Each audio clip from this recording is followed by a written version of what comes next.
Hi friends, ఈరోజు మనం చేయబోయే video Ola X1 X plus scooter చూస్తే మనం రెక్టిఫై చేసుకొని చూద్దాం. ఇంకా ముందుగా అక్కడ ఒక క్యాపు, అక్కడ ఒక క్యాపు, అక్కడ ఒక క్యాపు, అక్కడ ఒక క్యాపు, ఆ 4 క్యాప్లను రిమూవ్ చేసుకొని హెచ్డి స్క్రూ కనబడుతుంది కదా, అలాంటి ప్రదేశంలో 4 దగ్గర నా స్క్రూలు ఉంటాయి, ఓపెన్ చేసుకోవాలి. ఇలా ఓపెన్ చేసిన తర్వాత ఫ్రంట్ అవుటర్ రిమూవ్ చేయాలి. చూడండి, ఎంటర్ అవుట్ అలా ఓపెన్ చేసి అక్కడ వైట్ కలర్ కనబడుతుంది కదా, దాన్ని VCU అంటారు. ఆ VCUకి 2 స్క్రూలు ఉంటాయి, అక్కడ ఒకటి H4 స్క్రూస్ ఉంటాయి. అవి ఓపెన్ చేయాలి. ఓపెన్ చేసిన తర్వాత కొద్దిగా బ్యాక్ లాక్కొని ఆ బ్రేక్ కేబుల్స్ని ఆ కేబుల్ స్ట్రాప్ పెట్టి ఫిక్స్ చేయాలి.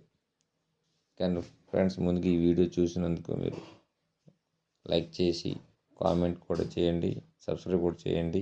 ఎవరికైనా ఇబ్బందులు ఉంటే ఈ వీడియో పంపించి వాళ్ళు ఓన్గా రిపేర్ చేసుకున్నట్టు కొద్దిగా ఈ వీడియోస్ ఫార్వర్డ్ చేయండి.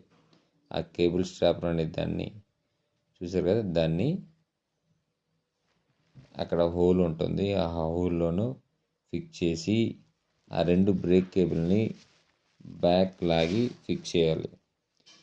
ఫిక్స్ చేయడం వల్ల చూడండి, అలా కేబుల్ స్ట్రాప్ అలా ఫిక్స్ చేసుకోవాలి. ముందుగా దేనివల్ల స్కూటర్ ఇష్యూ వస్తుందంటే, ఆ బ్రేక్ కేబుల్ హ్యాండిల్ అటు ఇటు తిప్పినప్పుడు ఆ VCU తాలూకు జాకులకి టచ్ అయ్యి వైర్ని కదపడం వల్ల అది స్కూటర్ ఇష్యూ వస్తుంటుంది అన్నమాట. దానివల్ల మన డ్రైవింగ్ కంఫర్ట్గా ఉండదు, రన్నింగ్లో ఈ ప్రాబ్లమ్స్ వస్తుంటుంటాయి. చూసారు కదా, కేబుల్ స్ట్రాప్ అది అలా ఫిక్స్ చేసుకొని ఆ 2 బ్రేక్ కేబుల్ని బ్యాక్ లాగి కేబుల్ స్ట్రాప్తో ఫిక్స్ చేయాలి.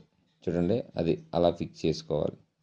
ఫిక్స్ చేసుకున్న తర్వాత యాజ్టీజ్గా యథావిధిగా మనం ఎలాగైతే ఓపెన్ చేసామో అలా VCUని అలా బిగించేసి ఫ్రంట్ అవుటర్ అలా బిగించేసుకుంటే సరిపోతుంది. Thank you for watching.